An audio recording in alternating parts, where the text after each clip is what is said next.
നമസ്കാരം, എല്ലാവർക്കും സ്വാഗതം. ഇന്ന് നമ്മൾ ഒരു ഡോണറ്റിൻ്റെ റെസിപ്പിയാണ് കാണിക്കാൻ പോകുന്നത്. അപ്പം ഗ്ലേസ്ഡ് ഡോണറ്റാണ് ഇന്ന് ഉണ്ടാക്കുന്നത്. അപ്പം നമ്മൾക്ക് ഇതെങ്ങനെയാണ് ഈസി ആയിട്ട് വീട്ടിൽ തന്നെ ഉണ്ടാക്കാമെന്ന് നോക്കാം. അപ്പോൾ അതിനായിട്ട് ഞാനൊരു 1/4 കപ്പ് ഇളം ചൂടുള്ള പാലെടുത്തിട്ടുണ്ട്. അതിനകത്തോട്ട് 1 ടീസ്പൂൺ ഇൻസ്റ്റൻറ്റ് ഈസ്റ്റ് ചേർത്ത് കുറച്ച് പഞ്ചസാരയും ചേർത്തൊന്ന് മാറ്റി വെക്കുന്നുണ്ട്. ഒരു 10 മിനിറ്റ് നമുക്കിത് മാറ്റി വെക്കാം. തണുപ്പായതുകൊണ്ട് കുറച്ച് പെട്ടെന്ന് ഫെർമെൻ്റ് ആകത്തില്ല. അപ്പം കുറച്ചൊരു 10-20 മിനിറ്റ് മാറ്റി വെച്ചിട്ട് ഇതുപോലെ ഒരു ഓൾ പർപ്പസ് ഫ്ലോർ മൈദ അല്ലെങ്കിൽ ഓൾ പർപ്പസ് ഫ്ലോർ 1.5 കപ്പ് എടുത്തിട്ട് അതിനകത്തോട്ട് ഒരു മുട്ട പൊട്ടിച്ചൊഴിക്കുക. എന്നിട്ട് 3 ടീസ്പൂൺ അൺസാൾട്ടഡ് ബട്ടറാണിത്, അതും കൂടി ഒഴിച്ചൊന്ന് മിക്സ് ചെയ്തെടുക്കുക. ഇനി നമുക്ക് മാറ്റി വെച്ചൊരു 10 മിനിറ്റൊക്കെ കഴിഞ്ഞതിന് ശേഷം മാറ്റി വെച്ച് ആ ഈസ്റ്റിൻ്റെ മിക്സ് എടുത്തിട്ട് പാലില്ലേ, ആ ഈസ്റ്റ് പാലിൻ്റെ മിക്സ് എടുത്തിട്ട് നമുക്ക് കുറച്ചായിട്ട് ഒഴിച്ചിട്ട് ഇതൊരു നല്ല മയമുള്ള ഒരു മാവ് തയ്യാറാക്കണം. അപ്പോൾ ഇത് ഇടയ്ക്ക് കയ്യിലൊട്ടുവാണെങ്കിൽ കുറച്ച് പൊടിയും കൂടി ചേർത്തെടുക്കാം. അപ്പോൾ ഞാൻ ആകെ എടുത്ത് 2 കപ്പ് പൊടി എടുത്തിട്ടുണ്ട്. അപ്പോൾ നമുക്കിത് കുറച്ച് ബട്ടറും കൂടി ചേർത്തതിന് ശേഷം ഇത് കവർ ചെയ്ത് ഒരു 2 മണിക്കൂറെങ്കിലും മാറ്റി വെക്കണം.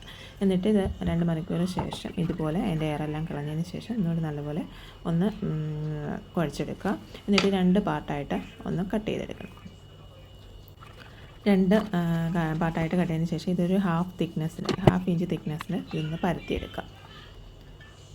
അപ്പോൾ ഇതുപോലെ പരത്തിയെടുക്കുക. എന്നിട്ടൊരു ഗ്ലാസ്സോ അതുപോലെ ഇതുപോലെ ബൗളോ എടുത്തിട്ട്, അല്ലെങ്കിൽ കുക്കി കട്ടർ ആയാലും മതി. അപ്പോൾ കട്ടർ ഇല്ലാത്തതിനാൽ ഇതുപോലെ ബൗൾ എടുത്തിട്ട് ഇതുപോലെ കട്ട് ചെയ്തെടുക്കുക. അപ്പോൾ നടുഭാഗം ഒന്ന് കട്ട് ചെയ്യാനായിട്ട് ഒരു ക്യാപ്പോ ബോട്ടിലിൻ്റെ ക്യാപ്പോ ആയാലും മതി. ഇത് ഞാൻ പൈപ്പിങ്ങിൻ്റെ ഇതാണ് എടുത്തേക്കുന്നത്. അപ്പോൾ അതുപോലെ കട്ട് ചെയ്തെടുക്കുക. ഇതെല്ലാം നമുക്ക് മാറ്റി വെച്ചതിന് ശേഷം മാറ്റി വെച്ച് ഒരു 10 മിനിറ്റ് ഇതുപോലെ മാറ്റി വെക്കുക കേട്ടോ.